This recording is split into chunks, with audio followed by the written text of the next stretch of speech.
This one's for my women can't teach men friends. Turns out the only thing more silent than women in your churches is you on this verse's manuscript issues. Welcome back to Pesky Passages, where your favorite doctrines face serious challenges and we learn to ask better questions along the way. You've heard it before, probably quoted confidently. Women should be silent in the churches, for they are not permitted to speak, but should be subordinate, as the law also says. If there is something they want to learn, let them ask their husbands at home, for it is shameful for a woman to speak in church. 1 Corinthians 14:34-35. But here's the twist. This might be one of the Bible's most unstable verses. In the earliest manuscripts we have, these verses aren't missing, but instead they move. In a 6th century manuscript, they show up after verse 40 at the very end of the chapter. That's a red flag.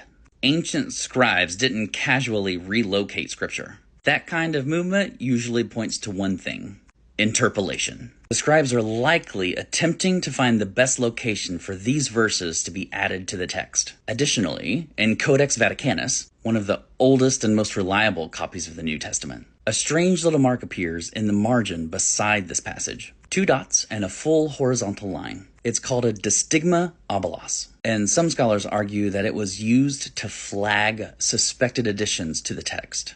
But even without the movement or the marks, this passage just doesn't fit. Verses 33 and 36 flow perfectly without it. And just 3 chapters earlier, Paul explicitly welcomes women praying and prophesying in public worship. He regulates their speech. He doesn't erase it. Taken together, the movement, the markings, and the contradictions all point to one thing. This passage was never meant to be in the letter. The answer is probably found in the margins. The scholars believe this line likely originated as a scribal note, maybe summarizing common practice in one early church community. But at some point, a copyist took it from the margin and put it into the main text. And that kind of practice wasn't unusual. John 5:4 is a well-documented example of a marginal note making its way into the main body of Scripture. And once it was in, it stayed in. That means this passage, weaponized for centuries, is almost certainly not from Paul, and it likely began as commentary, not doctrine. It just aligned a little too conveniently of the priorities of the people copying it. And that's the truly unsettling part. Because if a later foreign edition helped shape your church's entire theology on gender, then you haven't just misread Paul, you've canonized a footnote. And for nearly 2,000 years, women have paid the price for a verse that shouldn't have been there to begin with. As always, you don't have to agree with me.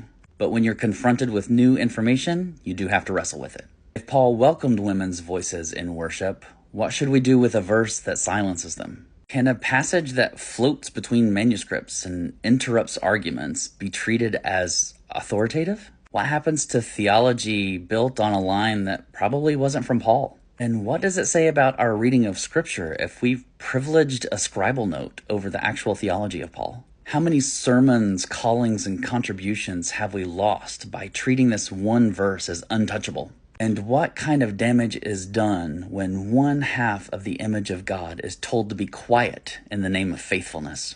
Some verses became powerful, not because they were original, but because they reinforced the world that people already wanted.